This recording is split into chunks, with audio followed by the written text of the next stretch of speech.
Hello, students, future doctors, and engineers. Welcome to our YouTube channel MedG Exam, the platform where smart work is always preferred over hard work. I am Pansa with Cream of the Theme series in physics, starting with class 12th. Let's start with chapter 1, Electric Charges and Fields, part 1, in which we deal with the topic electric charges, basic properties of electric charges, and Coulomb's law. So let us start with electric charges. See, bodies are of two types. Body, if you consider based on charge, body are of two types. One is charged body, and another one is neutral body.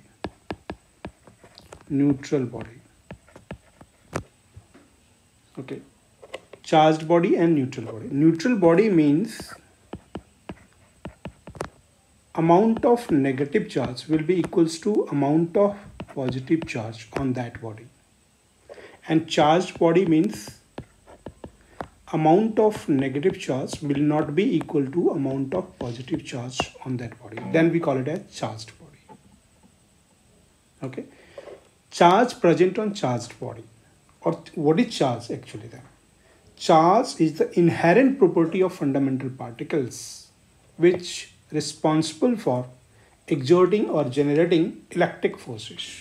Means this is the property in the matter. If net charge is not zero, if net charge is zero, then that electrical property will also be zero. So charge is the property present on the body or the fundamental particles of the body which is generating electric forces. And charge body is the body or matter bearing the charge. See, we always say charge, not the net charge, but actually we have to say the net charge. But whenever we say net charge, that means whenever we say charge means charge, net charge or charged body. So what is net charge? Net amount of charge present on the body. See, in this case, neutral body, net amount of charge present is in the neutral body, net amount of charge present is zero. So we can say charge is zero. But in case of when net amount of charge is not zero, then in that case, we say that the body is charged body or it contains charge. So whenever we say charge, charge means net amount of charge. As for example, in case of Na, amount of negative charge, Na atom, amount of negative charge is equals to amount of positive charge. But when we remove an electron from this Na, it converts into Na plus. Now we call this Na plus as charged body. That means this contain net amount of positive charge. This contain amount of positive charge equal to amount of negative charge. Okay, so this is the net charge or charge and charge bodies.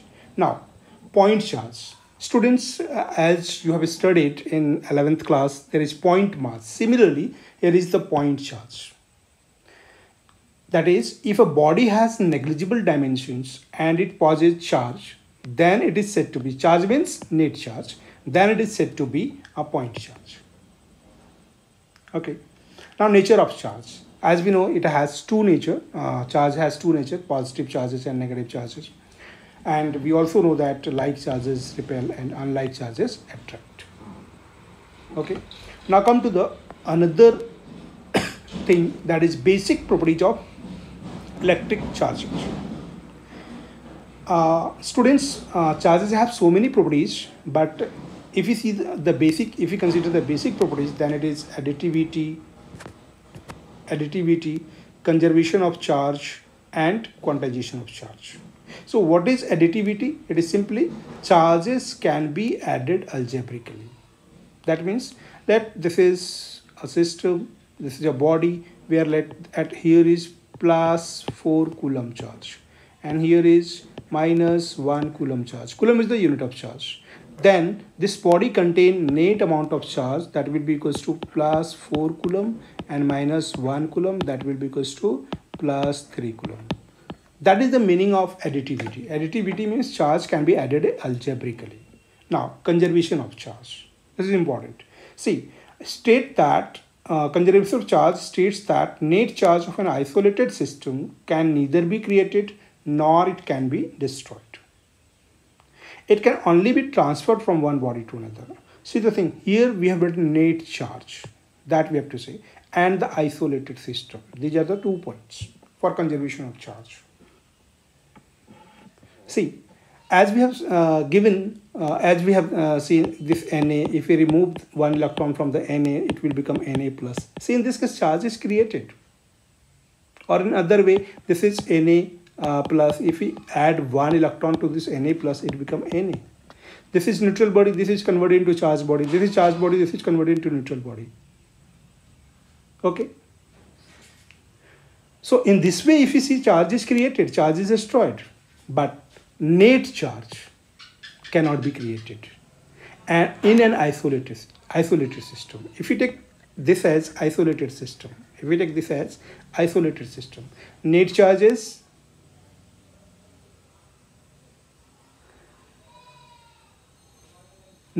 same. It cannot be created, it cannot be destroyed.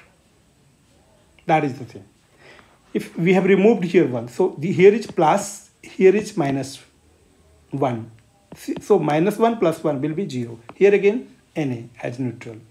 So conservation of charge means net charge of an isolated system cannot be created. So we have to think 2 things, isolated system and net charge. That cannot be, that we have to take. And if we take the ideal example of isolated system, that is the universe. Universe can be taken as ideal example of isolated system. So we can say that conservation of charge means charge of the universe remains conserved. We can write for that also, conservation of charge. Next is quantization of charge. States that charges are integral multiple of smallest charge, that is electron. Smallest fundamental charge, that is electron. Okay. We can write this in mathematical form as Q equals to plus minus Ne. Q is the charge present on a body. Charge present means net charge present on the body. And this N is any integer, and E is the electron. And charge present on electron is minus 1.6 into 10 to the power minus 19 coulomb. Okay, that is the mathematical form of quantization of charge. Quantization of charge means, we can say in simple way, charge is present in the form of packets. These are quantized. See, quantization of charge is significant at microscopic level only, not at macroscopic level. At microscopic level, yes, quantization of charge is present, but it is not significant. Okay, so this is the basic properties of electric charges: additivity, quantization, and conservation of charges. Okay. The next is Coulomb's law.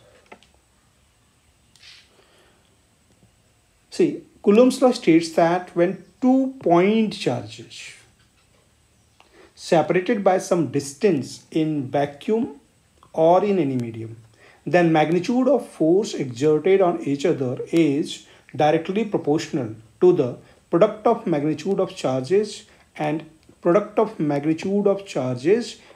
inversely proportional to the square of the distance between them, shortest distance between them. And direction of force is along the line joining the charges. These are the points. Okay, all these points can be understood if we take 2 point charges, Q1 and Q2. Okay, these are the 2 point charges, and let us make a line which passing these 2 points, which is passing through these 2 points. Okay, this is the line, and let the distance between these 2 point charges, shortest distance between these 2 point charges is this R. If you take this distance or this distance can be so many between 2 point charges, but we can't use these distances in the Coulomb's law. In Coulomb's law, we have to take the shortest distance between the 2 point charges, that is r here. Okay. Now in this case, according to this statement, if you find force, that is magnitude of force, then it can be proportional to magnitude of product of the charges, and this force is proportional to magnitude of force is proportional to square of the shortest distance between them. Then if we combine these two, then this magnitude of force become, if we take the we have to take the constant. If we equate it, then product of the charges, product of the magnitude of charges, and the square of the distance between them. This is the mathematical form for finding magnitude of force exerted by 2 point charges on each other. One more thing is that the direction of force will be along this line, whether in this direction or in this direction. Force exerted by this Q1 on Q2 will be whether in this direction or in this direction, not along this direction or this direction, any other direction. The force will be either in this direction or this direction only, that is along the line joining the charges. Similarly, when Q2 will exert force on Q1, the direction of force will be along the line joining charges in this direction or in this direction. That depends on how we take the charges, both positive, both negative, or one positive, one negative. That depends on that. But it will be along the line that joining the charges. So now if we read this statement once more, then we can analyze easily that Coulomb's law states that when 2 point charges separated, 2 point charges Q1 and Q2 here we have taken, separated by some distance in vacuum. We can take this medium as vacuum or any, medium. Then magnitude of force exerted on each other. This will, Q1 will exert force on Q2 and Q2 will exert force on Q1. Then the magnitude of force exerted on each other will be product of magnitude of charges and inversely proportional to the shortest distance, square of the shortest distance between them. And the last thing, direction of force is along the line of joining the charges. So this is all about Coulomb's law, statement of the Coulomb's law. Let us see few properties of Coulomb's law. As we have seen in the definition, Coulomb's law is applicable for point charges. So that is clear. And it also depends on medium. The magnitude of force will change if we keep the distances same. If we keep the amount of charges, magnitude of charges same. But if we change the medium only, even then magnitude of force will change. So that we can say that the force calculated from the Coulomb's law, that depend on the medium also. And as we have seen, it is proportional to 1 by r square. So it is inverse square law. It is central force because it joins the two centers of the charges. So it is the central force. And it obeys Newton's law of third law of motion. Obeys Newton's third law of motion. How it obeys Newton's third law of motion, it will be clear if we see the vector form of Coulomb's law. So let us see the vector form of Coulomb's law. For that, let us see again, this is point Q1. This is point charge Q1. This is another point charge Q2. And this time we can take the sign also. That means nature of the charges also. We can take either positive, either both negative, or one positive, one negative. You can take anything. We have taken here Q1 as positive and Q2 as positive. And let us make the line which joins these 2 point charges. These 2 point charges. This is the line joining these 2 point charges. And let the shortest distance between these two is this r. Students, in 11th class, you have studied vector. In that, you have studied the unit vector. So let us take here r cap as a unit vector. And it is directed from Q1 to Q2. It is directed from Q1 to Q2. So what is r cap? We consider here r cap as unit vector directed from Q1 to Q2.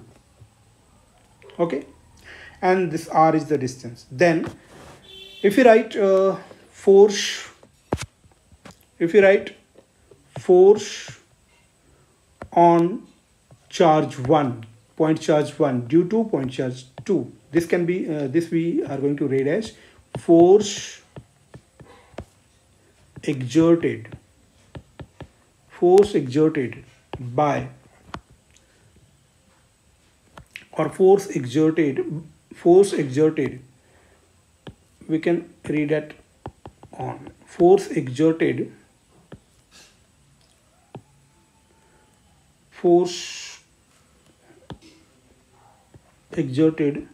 on charge 1, that is point charge 1, due to point charge Q2. Force exerted on charge Q1, force exerted on charge Q1 due to charge Q2. If we consider it like that, then we can write magnitude of force as K Q1 Q2 upon R square. This is the magnitude. Magnitude will be same. Okay. So F12 equals to K Q1 Q2 upon R square. This is the magnitude of force. Now we have to indicate the direction, because force is a vector quantity. So force has direction. So we have to now indicate the direction. So see, this is force exerted on charge 1 due to charge 2. Q2 charge exert force on charge 1. So we know that like charges repel. So Q2 will repel this Q1. So it will be along this. And this direction is opposite of that of R cap. So we can write here minus R cap. So this minus R cap indicates here direction, and this K Q1 Q2 upon R square indicates the magnitude of the force. Let it as equation 1. Similarly, if we can write force to 1. This force to 1 is force exerted on charge Q2 due to 1. Similarly, here we change this Q2 as Q1. Then we can write magnitude as Q1 Q2, magnitude of the product of the charges, and the inversely proportional to the square of the distance. This is the magnitude. Now let us see the force exerted on charge 2 due to 1. So its direction will be in this. It will repel. Q1 will repel Q2. So its direction will be in this, along the line joining the charges. And this direction is in the same direction as the R cap. So we can write here R cap. This is equation 2. So in this way we can write this is the vector form of Coulomb's law. This is the vector form of Coulomb's law. Okay. If we see this F12 force and F21 force, these are equal but opposite. And this F12 equals, thus F12 equals to minus F21. This become equal and opposite. And this is the mathematical form of, you can say the mathematical form of Newton's third law of motion. This is the accordance with Newton's third law of motion. So we can say that Coulomb's law obeys Newton's third law of motion, and these two are the vector form of Coulomb's law. So students, for today it's fine. It's today we can stop here, and if you want to download the PDF, link has been given in the description box. And if you like the video, then like, share and subscribe to our channel.